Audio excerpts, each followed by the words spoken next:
Apostolic assembly Christmas ప్రోగ్రాంలో మరి ఆహ్వానం అందుకొని వచ్చిన ప్రతి దైవజనులకును అలాగనే శ్రేయభిలాషులు ఆత్మీయులు సంఘబిడ్డలు అలాగే అపోస్టలిక్ ప్రేయర్ మూమెంట్లో ఉన్న సేవకులు కాపరులు అలాగనే international apostolic Bible college students కూడా ఇక్కడ ఉన్నారు.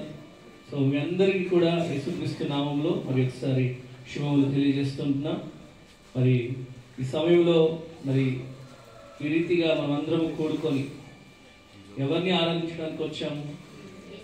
యేసుని ఆరాధించడానికి వచ్చాము కదా. ఎందుకంటే క్రిస్మస్ అనే మాటకు అర్థం ఏంటంటే క్రైస్ట్ ప్లస్ మాస్, క్రీస్తును ఆరాధించే దినముగా క్రిస్మస్ చూస్తున్నాము. కాబట్టి క్రిస్మస్ రోజు ఈరోజు ట్రాజెడీ ఏంటంటే, విచారకరమైన సంగతి ఏంటంటే క్రిస్మస్ రోజు దేవుని ఆరాధించడం చాలా తక్కువైంది. మన సంఘాల్లో సార్వత్రిక సంఘంలో క్రిస్మస్ రోజు క్రీస్తుని ఆరాధించడం తక్కువ, మనము దిద్దుకోవడం ఎక్కువ ఉంటుంది.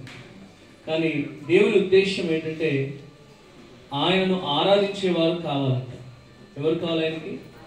ఆయనను ఆరాధించేవారు కావాలి. అందుకే యోహాను సువార్త 4వ అధ్యాయం 23వ వచనంలో చూసినట్లయితే మరి ఇది వరకు ఆయన ఆరాధించడం తెలియని వారు ఉన్నారు, కానీ ఇప్పుడు ఆయన ఎవరిని కోరుకుంటున్నాడంటే ఆయనను ఆత్మతోనూ సత్యముతోనూ ఆరాధించేవారు కావాలని దేవుడు కోరుకుంటున్నాడు.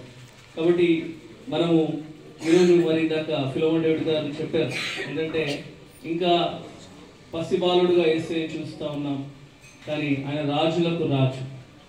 నిజానికి మనం చూసినట్లయితే మరి సువార్తల్లో రాయబడిన మాట ప్రకారము ఈ చరిత్రలో ఎవరైనా రాజుగా పుట్టారా అంటే పుట్టిన తర్వాత రాజులుగా మారారు, 7 ఏళ్లకు 8 ఏళ్లకు రాజులుగా మారారు, పరిస్థితుల ప్రభావాన్ని బట్టి రాజులుగా చేయబడ్డారు. కానీ పుట్టుకనే రాజుగా పుట్టినది ఎవరంటే యేసు ప్రభు ఒక్కడే. అంత మాత్రమే కాదు, పుట్టడమే రాజుగా పుట్టలేదు, కానీ ఆయన మరణించినప్పుడు కూడా రాజుగానే మరణించాడు. ఎందుకు ఈ విషయం చెప్తున్నానంటే ఇది లేఖన రుజువులు, సమయం లేదు, గ్రీటింగ్ సమయం మాత్రమే. కాబట్టి ఇక్కడ చేరి వచ్చిన ప్రతి ఒక్కరూ గమనించాల్సిన విషయం ఏంటంటే పుట్టుకలోనూ రాజుగాను మరణములోనూ రాజుగా ఉన్న ఏకైక వ్యక్తి, ఇందాక యేసుదాస్ గారు చెప్పారు పెద్దలు, క్రీస్తు శకం అని ఏదైతే మాట్లాడుతున్నామో ఆయన ప్రభుత్వము కేవలము ఆ 33.5 సంవత్సరాలు కాదు, కానీ యుగాంతము వరకు ఆయన ప్రభుత్వము ఉన్నది.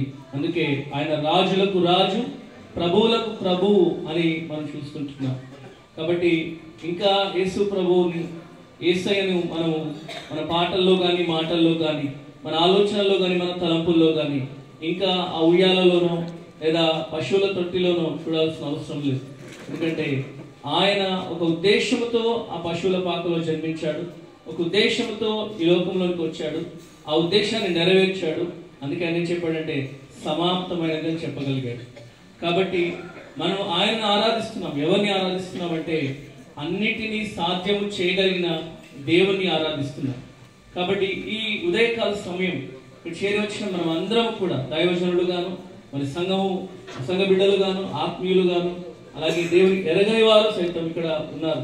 మరి మీ అందరికీ చెప్తున్న మాట ఏంటంటే ఆయన ద్వారా తప్ప ఎవరు కూడా పరలోక రాజ్యము చేరలేరు.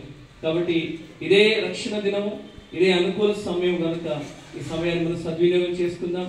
మరి ఒకసారి మరి అపోస్టలిక్ అసెంబ్లీ ఇంటర్నేషనల్ యొక్క ఈ మీటింగ్లో, ఈ యొక్క సెలబ్రేషన్స్లో మీరు అందరూ కూడా వచ్చిన మీకు హృదయపూర్వక వందనాలు. అలాగే సభను అధ్యక్షత వహిస్తున్న సుధాకర్ గారిని బట్టి, అలాగే ఇక్కడ చేరి వచ్చిన యవనస్తులు ప్రతి ఒక్కరిని బట్టి మీకు వందనాలు చెల్లిస్తూ ఈ యొక్క మాటలు నేను ముగిస్తున్నాను. దేవుడి మాట దీవించును గాక.